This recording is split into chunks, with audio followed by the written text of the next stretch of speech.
100 साल की सास।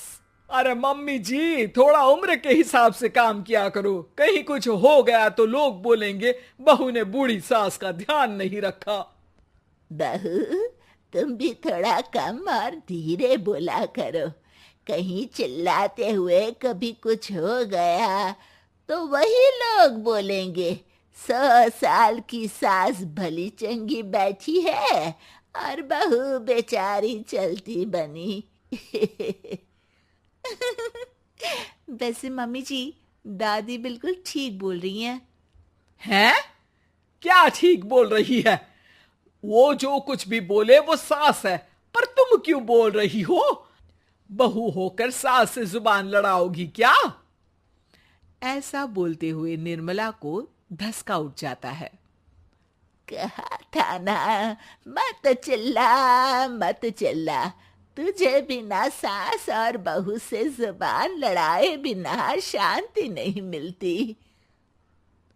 अरे माँ, दादी की बात सुन लिया करो, तुम्हारे भले के लिए बोलती है ना। अरे कोई भला नहीं, इन्हें बस मुझे परेशान और शो ऑफ करने का शौक है। हाँ। चल झूठी। इस परिवार में 3 पीढ़ी की औरतें रहती है, जिनका हर समय कोई ना कोई अलग ड्रामा चलता ही रहता है, जिससे और किसी का पता नहीं, लेकिन सूरज बहुत परेशान रहता है।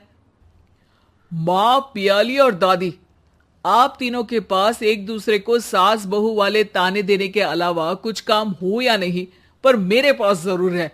इसीलिए पियाली, जरा लंच ले आओ, मुझे ऑफिस भी जाना होता है। इस पर पियाली सूरज को लंच देती है और वो ऑफिस चला जाता है, जिसके बाद तीनों एक बार फिर अपनी बातों या कह लो कि नोक-झोंक में लग जाती हैं। इसी में दिन बीत जाता है। रात को सूरज के साथ उसके दोस्त भी खाने पर आते हैं। पियाली, मेरे कुछ दोस्त आए हैं। सॉरी, अचानक प्लान बना तो बता नहीं पाया। तुम जल्दी से डिनर बना दो ना। अरे वाह रे आलसी माँ की आलसी बेटी, पहले बिना बताए दोस्तों को घर ले आओ, फिर बोलो जल्दी से डिनर बना दो। इतनी जल्दी है तो खुद बना लो। अरे माता, सब बाद में दिखा देना, अभी खाना बना दो ना प्लीज।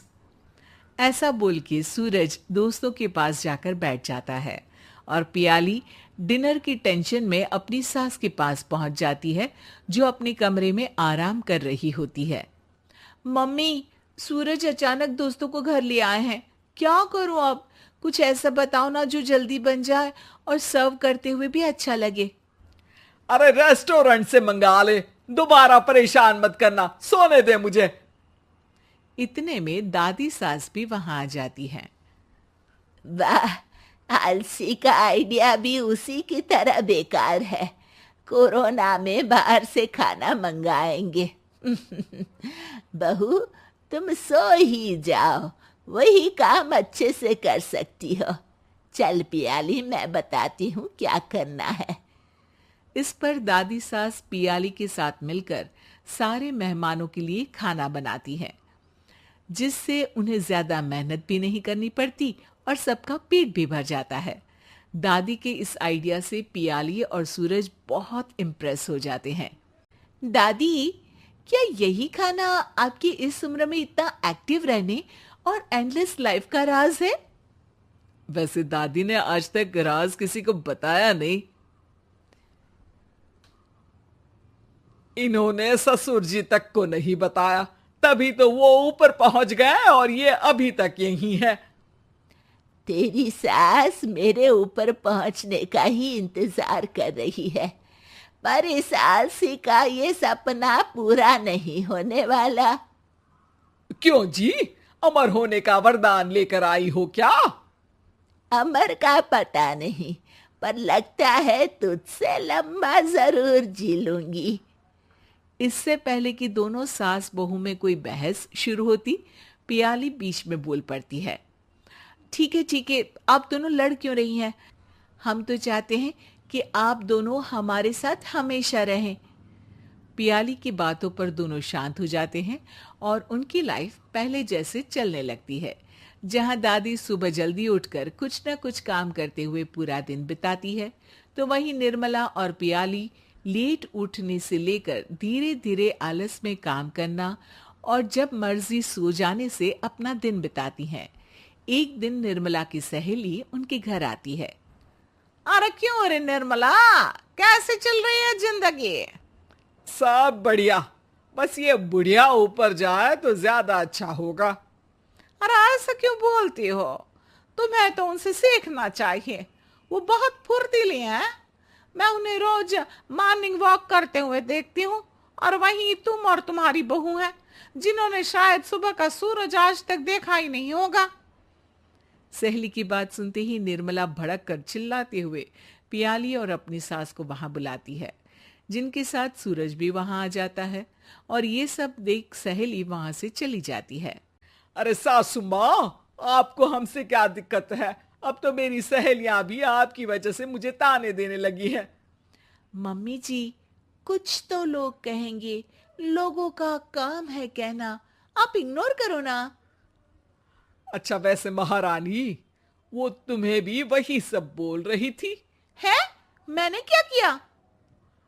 अरे किलस क्यों रही हो?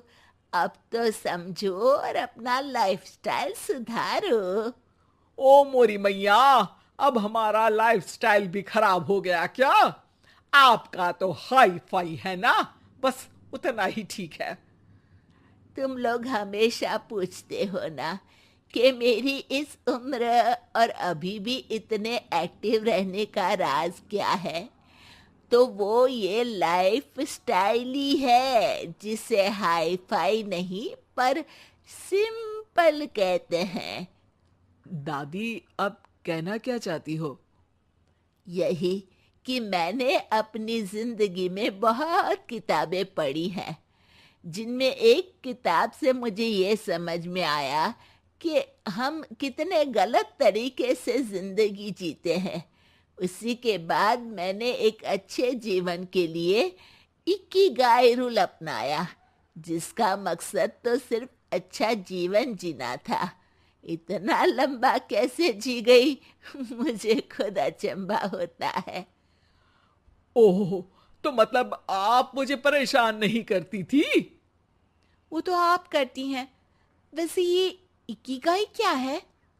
थोड़ी रिसर्च खुद भी कर लो आलसियों, सब मैं ही बता दूं क्या?